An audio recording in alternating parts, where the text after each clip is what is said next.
salaamaaleykum maa ngi leen di siyaar ku si nekk ma jox sa wàccuwaay Xalifa jox ñu cër ngir yàlla dégg nga Xalifa Sall jox ñu cër dégg nga taxaw ànduma si non au report des élections damay voté le 25 février mais yéen di yéen voté commission d'enquête bi yéen ak waa PDS bi ngeen xamee loolu lan moo tax ngeen di ko voté taxaw fii di xataraayu du wax ay n'importe quoi naan ànduma si jooyu bi ngeen xamee loolu jël woon ngeen di ko voté yéen voté commission d'enquête bi benn tam xam lu woon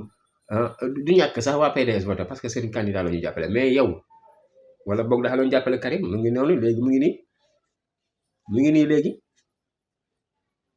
bi Ousmane Sonko di wax ak yéen nangoo leen ko déglu ngeen ni dof lu di dong di jaay na yàgg na ma si politique xam na ma politique non après nga ñëw fii di xatiraayu naan non ànduma si te du ma si ànda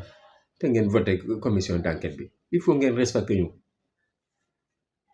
yow ba fekkee li nga wax dëgg la si yow gis na ma candidat yëpp ne suba dañuy campagne yow defal sa appel waaw sa appel la ñuy xaar yow pour nga da ngay campagne bu ñu defee nii dina reculer élection am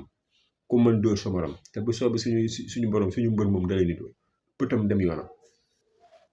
respecté ñu waay te xataraayu naan